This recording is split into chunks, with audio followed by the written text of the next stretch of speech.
Sarah Knafo, députée européenne de Reconquête, est en direct avec nous normalement. Voilà, je la vois. Bonjour, je dis bonjour Sarah parce que je vois il est 14h, 15h aux États-Unis, là, je crois. Vous êtes à Washington, là? C'est ça. Non, je suis à New York, il est bientôt 15h. À New York, il fait beau à New York, j'ai l'impression. Alors, quelle est l'ambiance à New York aujourd'hui, Sarah Knafo? Bah écoutez, là, l'ambiance, c'est évidemment l'ambiance du jour de vote. Donc, on voit tous les gens dans la rue qui se promènent avec des sticks qui indiquent qu'ils ont voté.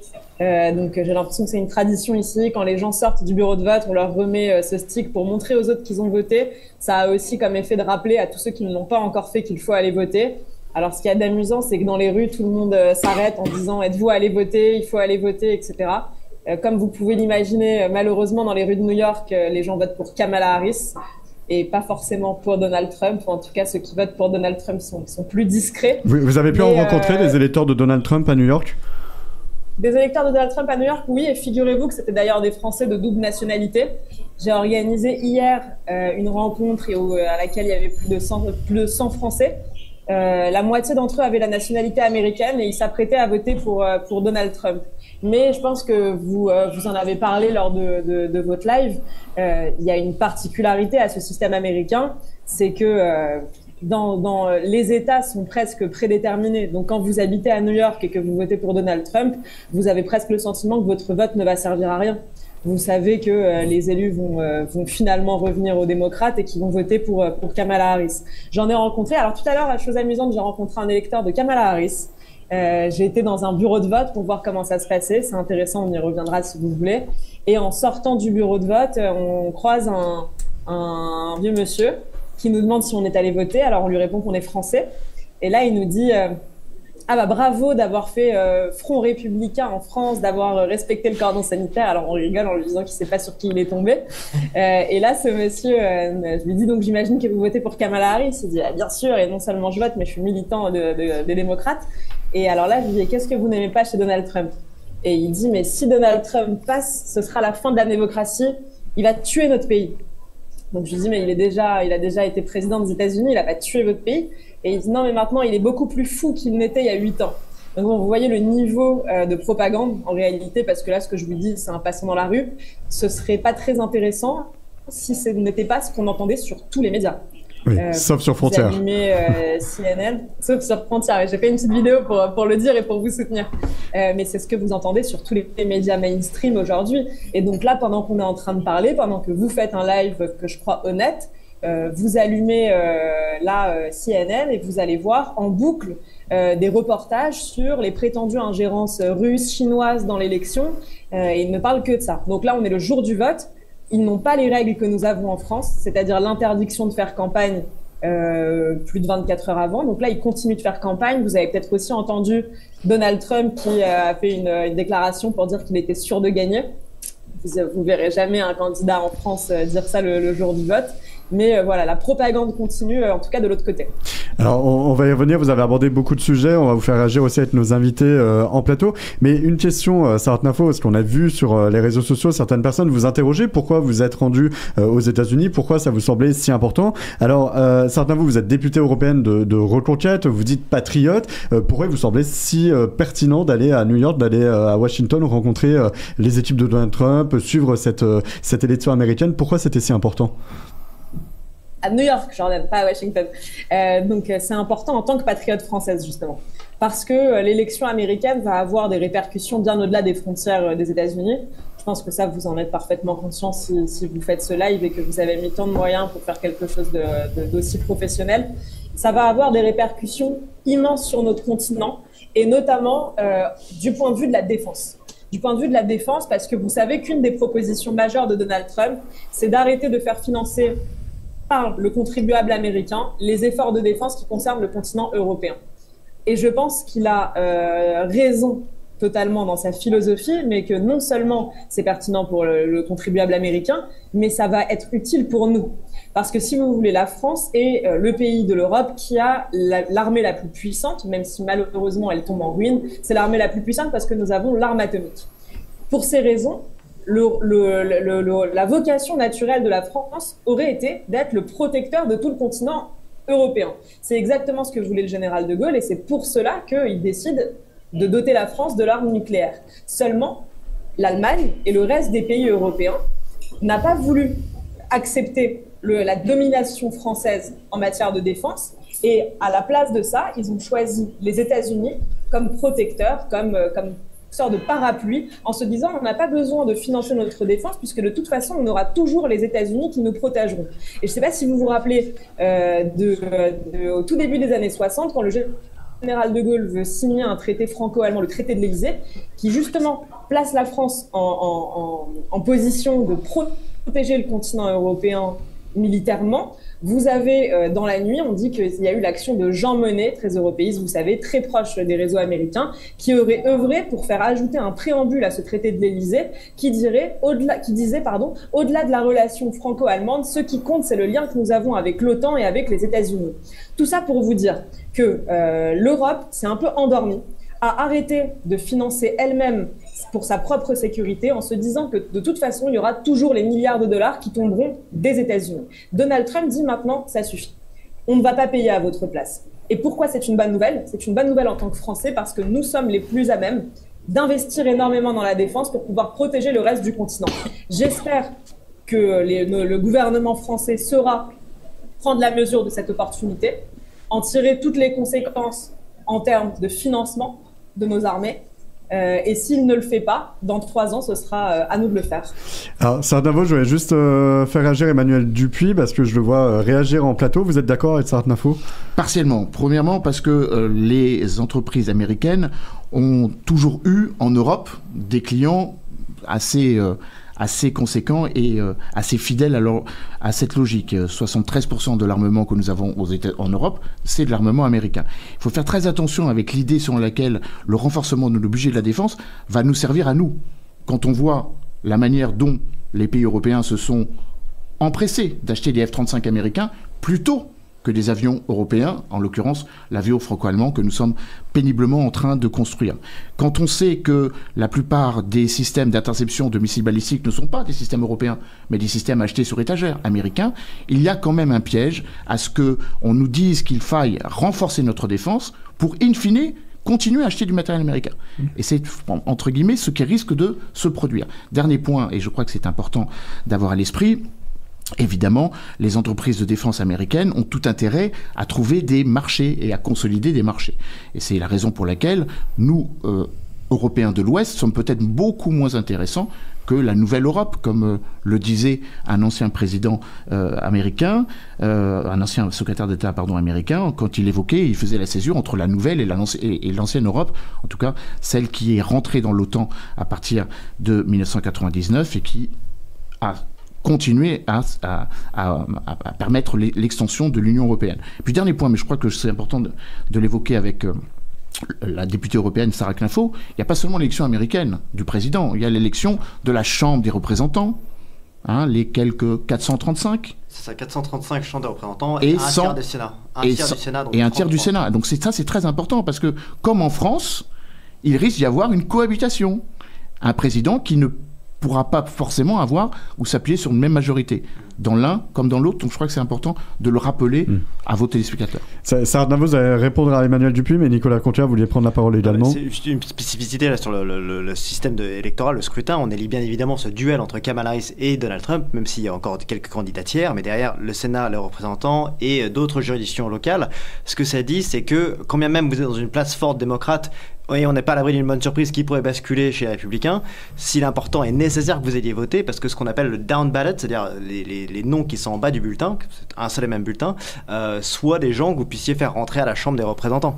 Et que ça va être très très serré. On le voit, la marge, elle est de 1 vote actuellement d'une marge républicaine, donc c'est très très serré. Et on est plus dans un scénario où le Sénat passerait du côté républicain, la Chambre pourrait également passer républicain. Ça serait au pire, le scénario du pire, un contre-pouvoir. Mais dans le meilleur des cas, avec Trump à la Maison-Blanche, ça donne vraiment pas un boulevard, mais de quoi avoir le législatif pour déployer son deuxième mandat de manière efficace. Sarah Nafo, votre réponse sur les questions de défense et sur cette potentielle cohabitation? Alors, d'abord, je suis tout à fait d'accord avec monsieur. Je ne prends pas ça pour des bémols, mais au contraire, pour un approfondissement de ce sujet. Je suis parfaitement d'accord avec le fait qu'à chaque fois que l'Allemagne, notamment, a voulu se réarmer, on l'a encore vu récemment, elle a fait le choix donc de mettre des milliards d'euros. Et ces milliards d'euros ont été utilisés pour importer des armes américaines, du matériel de défense américain. Il a parfaitement raison. Et c'est en cela, d'ailleurs, qu'en tant que Française, je ne défends pas l'idée d'une armée européenne et d'une défense européenne, parce que je crois que c'est très hypocrite et qu'en réalité, à chaque fois, on fera travailler davantage l'industrie américaine que l'industrie française. En revanche, ce que je disais, pour renforcer le budget de la défense, je parlais du budget de la défense français. Et là, vous le savez, on a la meilleure industrie de défense du continent. Je ne pense pas que ce soit chauvine que de dire ça. C'est le secteur qui exporte le plus chez nous, plus que l'industrie du luxe. C'est celui qui contribue le plus à notre balance commerciale, notre industrie de défense. On a de très très grandes boîtes qui sont d'un niveau mondial, qui sont à la frontière technologique. Et quand l'État français dépense en matière de défense, alors là, au moins, on fait travailler nos grandes boîtes. Je pense que c'est vraiment la France qui doit creuser cet avantage comparatif sur l'avantage comparatif qu'on a par rapport au reste des pays européens. On ne doit pas compter sur les autres nations pour le faire à notre place. C'est à notre échelle, à l'échelle nationale qu'on doit le faire, qu'on doit mettre chaque année plus d'argent dans le budget de la défense. Là, il faut savoir aujourd'hui que quand on prend l'ensemble des dépenses publiques, la part du régalien ne pèse que 8% dans l'ensemble du reste des dépenses publiques. C'est-à-dire 8% pour toute notre armée, toutes nos prisons, tous nos policiers, tous nos gendarmes. Il faut imaginer ce que c'est à côté. Donc, il faut évidemment augmenter la part du budget régalien, en mettant plus d'argent dans la défense et en baissant la part des autres dépenses. Je pense que c'est absolument nécessaire. Quelle que soit d'ailleurs la personne qui est élue ce soir ou peut-être dans quelques semaines pour le système électoral, quelle que soit la personne qui arrivera à la Maison-Blanche, on doit le faire, que ce soit Kamala Harris ou Donald Trump. Mais ce que je dis, c'est que l'élection de Donald Trump pourra nous permettre, je l'espère, d'ouvrir les yeux. Quand on entend la gauche qui panique à l'idée que les États-Unis désinvestissent dans la défense du continent européen, on se dit que peut-être que même la gauche en viendra enfin à admettre que nous avons un devoir de puissance nous-mêmes, sans compter sur les autres. Et d'ailleurs, je trouve ça, on parle de ça, on commente et c'est normal de le faire, mais je trouve ça anormal que tous les 4 ans, ce soit des électeurs de Pennsylvanie ou du Wisconsin qui décident du futur de la défense de notre continent. C'est absolument anormal. La défense du continent européen, à mon sens, doit être décidée à Paris. Je dis bien du continent européen. C'est à mon avis Paris qui doit maintenant devenir le leader militaire du continent, à Paris et évidemment pas à Washington. Juste avant je de... n'attends rien de Trump en direct. Oui. Juste avant de revenir sur la... En tant que patriote, on ne peut pas attendre notre salut de la part de dirigeants étrangers. Juste avant de revenir sur la cohabitation, Emmanuel Dupuis et Lucien Rabouille voulaient vous interpeller. On apprécie les sirènes qu'on entend derrière vous parce qu'on est vraiment plongé dans l'ambiance new-yorkaise. On sait qu'on est à New York. Allez-y tous les deux et puis Sarah Knafo vous répond. J'ai rien à rajouter à ce qu'a dit Sarah Knafo, elle l'a très bien dit. Par contre, je voudrais appuyer sur un élément qu'elle a laissé entendre. Je crois que les Américains, et je crois que Donald Trump ne fera pas autrement que Kamala Harris, vont jouer sur la césure entre la France et l'Allemagne. Ça, c'est un élément important. On l'a vu au moment où il y a eu des négociations un peu erratiques entre d'un côté Olaf Scholz et de l'autre Emmanuel Macron, qui sont allés négocier un peu séparément, hélas, séparément, la sanction que constitue l'IRA, l'Inflation Reduction Act, qui permet aux entreprises américaines d'avoir une sorte de plus-value ou une sorte de facilitation pour empêcher les importations d'entreprises venant du continent. Qu'avons-nous observé? Que l'Allemagne a négocié à son propre intérêt, et non pas au nom des intérêts européens, mais au nom des intérêts allemands. Donc ça, je crois qu'il y a pas une grande différence à attendre des deux présidents, mais comme l'a dit Sarah Knafo, un appel à ce qu'enfin on parle d'une seule voix et qu'à ce qu'enfin on ait le courage. Je prends ce que vous avez dit pour mien, le fait de sortir de l'extraterritorialité. Après tout, l'économie est trop dollarisée, il faut l'euroiser ou la yéniser, si on puisse s'exprimer ainsi. Et je crois que ça, ce sera la manière de montrer un petit peu notre capacité de résilience. Oui, Lucien Rabouille et puis Sarah Knafo vous répond. J'avais une question assez similaire. En tant que députée européenne, chère Sarah Knafo, est-ce que vous pouvez imaginer, notamment avec vos partenaires allemands dans le cadre de votre groupe, faire avancer l'idée, qui est encore très balbutiante et difficile puisque nos intérêts sont différents, mais enfin d'un protectionnisme européen qui fasse poids par rapport effectivement au protectionnisme américain? Leur politique est extrêmement offensive. L'inflation Reduction Act, c'est 350 milliards de dollars. Donald Trump, on le sait, est obsédé par le déficit de la balance commerciale, notamment puisqu'il en dépend du salut de l'industrie automobile et sidérurgique, qui sont ses électeurs, et en particulier de la balance commerciale avec l'Union européenne. C'est 200 milliards ou 230 milliards de déficit, et cela concerne pour 70 milliards l'industrie allemande. Donald Trump avait dit en 2015 « Je ne veux pas voir de Mercedes ou de voitures allemandes et de Volkswagen sur les rues de Washington et de New York ». Est-ce que vous pensez qu'au terme de la mandature, le Parlement européen pourrait avancer sur ce dossier? Sarah Knafo. Tout à fait. Alors déjà, sur le premier point, par rapport à M. Emmanuel Dupuis, je suis d'accord avec tout ce qui a été dit. Donc, je souscris parfaitement. Ensuite, sur le deuxième, sur la question du protectionnisme. Je pense en effet qu'on a le groupe qui sera le plus à même de le faire. Vous savez que notre groupe au Parlement européen s'appelle Europe des Nations Souveraines. J'en suis la vice-présidente aux côtés de René Host, qui vient de l'AfD. C'est celui qui vient de faire 33% dans sa région de Thuringe. Et alors, ce qui me plaît dans ces relations, dans ces nouvelles relations, néo-relations franco-allemandes, je dirais, qui sont pas celles qu'on a pu connaître dans le fameux couple franco-allemand très idéalisé par la France et d'ailleurs pas peu par l'Allemagne, c'est qu'il y a une forme de respect de nos intérêts stratégiques. Je vous donne un exemple. Quand on doit voter sur la PAC, vous savez qu'en principe, les Allemands sont très contre. Ils n'ont pas un secteur agricole aussi important que le nôtre, mais par respect pour moi et pour les intérêts français, alors même que je suis seule française dans ma délégation, ils vont soit s'abstenir, soit voter pour. Je vous donne un autre exemple sur le nucléaire. Vous savez que le fait que la France ait cet arsenal nucléaire lui offre un avantage stratégique, un avantage compétitif très important, notamment vis-à-vis de l'Allemagne. Ça explique aussi que la plupart des gouvernements allemands se soient presque ligués contre nous pour nous retirer cet avantage comparatif, parce que ça les pénalisait en matière industrielle. Ça nous offrait à nous une bien plus grande largesse, en tout cas des moyens bien plus importants. Et ça fait maintenant des années que l'Union européenne, du fait de la politique, du lobbying allemand, a nuit à nos intérêts nucléaires. Et là, quand vous regardez ce qui se passe au Parlement européen, vous vous apercevez qu'on a de plus en plus de majorité en faveur du nucléaire. Je le sais parce que je siège au sein de la commission ITRE, qui est la commission Industrie, Recherche, Énergie, et au sein de la commission Environnement. Alors, au sein de la commission Environnement, c'est de toute façon presque pris en otage par les Verts qui choisissent en majorité cette commission. Mais au sein de la commission Industrie, vous avez de plus en plus... il y a eu un électrochoc sur le nucléaire en réalité. Je pense que les opinions publiques ont aussi compris à quel point ça avait été une arnaque, du faux écologisme. C'est l'idéologie verte qui va même contre les intérêts environnementaux. Donc il y a eu une véritable prise de conscience. On a de plus en plus de majorité sur ce sujet. Dernier point sur la question du protectionnisme, du libre-échange. Alors là, oui, en tout cas, j'espère qu'on va réussir à peser sur cette question, notamment en matière d'agriculture.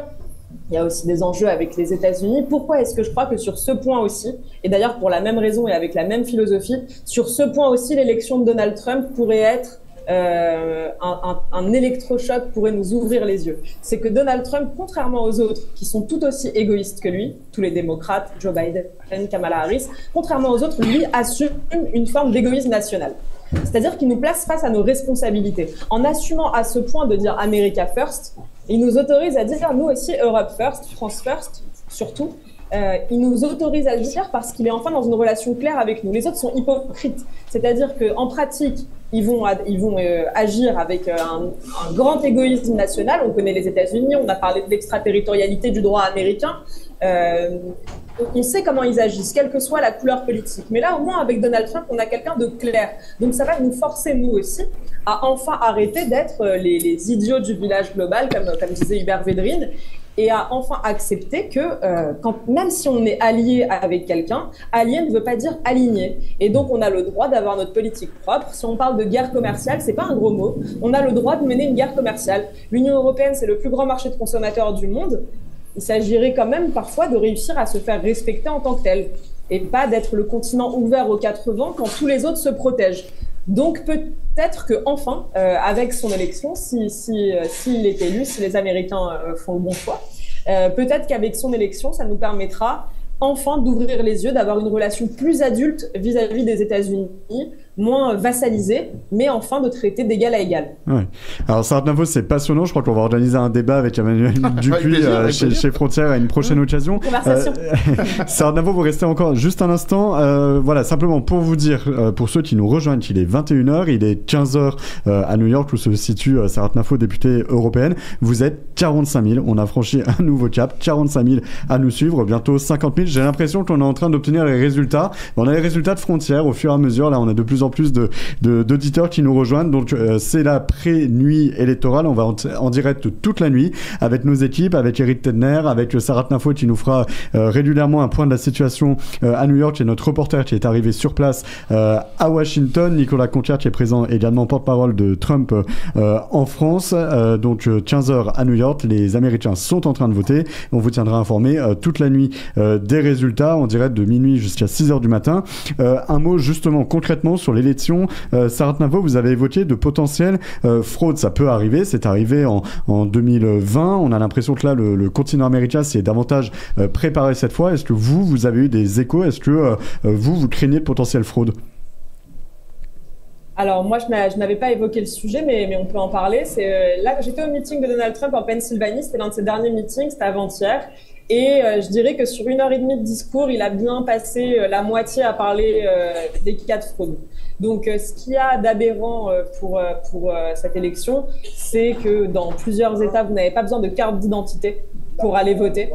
Donc, il faut imaginer ce que ça signifie. Là, tout à l'heure, je vous donne un exemple. Je suis rentrée dans un bureau de vote à New York pour voir comment ça se déroulait. Et on vous demande seulement votre nom. Vous signez un papier, vous allez voter. C'est tout. Alors, la seule chose qu'il faut, c'est connaître le nom d'une personne qui habite près de ce bureau de vote. Et ensuite, vous signez, vous votez. On n'a pas le droit de vous demander votre carte d'identité.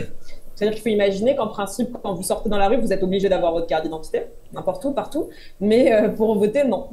Donc, si on vous le demande, si on vous la demande, c'est un délit. Donc ça, première chose qui est quand même assez étonnante. La deuxième chose qui m'a frappée là dans le bureau de vote, c'est que tous les panneaux étaient tous traduits en espagnol. Pourquoi c'est intéressant? Parce que vous sentez que aux États-Unis, les démocrates misent beaucoup sur le vote, notamment sur le vote des hispano-américains. Il y avait des interprètes espagnols, tout est traduit, c'est en anglais et en espagnol. Ça aussi assez frappant. Et quant à la fraude, écoutez, pour moi, ce serait le pire scénario pour les États-Unis. Parce qu'on sait que ça va provoquer des semaines très dures, peut-être des semaines de chaos. Je ne sais pas d'où viendrait ce chaos, mais ce qui est certain, c'est que si ça vient des partisans de Donald Trump qui seront accusés et diabolisés, on résumera toute l'action, tous les sujets traités par cette campagne qui vont en réalité bien au-delà de la lutte contre la fraude. C'est des sujets qui se posent très profondément à tous les peuples occidentaux. La lutte contre le wokisme, la défense de l'identité nationale, c'est des sujets quand même très profonds. Et je crains que si les résultats sont serrés, s'il y a des cas de fraude, s'il y a des soupçons de fraude, je crains que ça fasse porter tout le message de cette campagne exclusivement sur cette question. Et que ça obère tout le reste, c'est-à-dire tous les enjeux civilisationnels qui ont été soulevés par la campagne de quand même la première puissance du monde. Bien sûr. Et à l'inverse, si les cas... Allez-y, oui, Sarah-Navo. Alors juste avant, on va vous laisser profiter des gratte-ciel new-yorkais et de Central Park. Nicolas Conquier va juste vous poser une question. J'en profite pour en rajouter une autre. Est-ce que, pour nos auditeurs qui nous rejoignent, est-ce que de façon simple, ça se passe comme en France, où on ferme les bureaux de vote à 18h, on dépouille, on a les résultats? Comment ça se passe concrètement? Non, à New York, ça ferme à 21h. Pardon. Aux États-Unis, déjà, il y a 3 time zones, c'est-à-dire que, les principaux, c'est-à-dire qu'entre la côte est et la côte ouest, vous avez 3 heures de décalage horaire, donc avec des heures spécifiques, donc ça va être un peu échelonné au fil du temps. Il y a des grandes villes qui prolongent la fermeture des bureaux, et la particularité, je crois que c'est la même chose en France, c'est que dès que vous êtes dans la file, on ne veut pas vous y conduire. C'est-à-dire que si vous êtes dans la queue avant 19h59, vous allez rester jusqu'à ce que, même si vous glaissiez votre bulletin dans l'urne après 21h par exemple. Et c'est pour ça que il y a des appels des politiques, et on n'est pas du tout dans une période de réserve électorale comme on a en France, mais les politiques sans cesse, c'est rester dans la file d'attente, rester jusqu'au bout. Vous êtes démoralisé, vous avez besoin d'aller travailler, mais là c'est plus important que tout de rester dans la file. Donc il y a ce côté où effectivement c'est les horaires qui sont différents, et ensuite c'est pas dans tous les États où on va avoir le décompte officiel le soir même comme en France à 20h00. Il y a des États qui, à la faveur de certaines crises historiques sur lesquelles les États-Unis sont passés pour la riser sur la scène internationale en 2000, il y avait avait la Floride, sur laquelle ça a duré 38 jours, jusqu'à laquelle les juges de la Cour suprême étaient en train de regarder si un bulletin de vote était bien poinçonné ou non.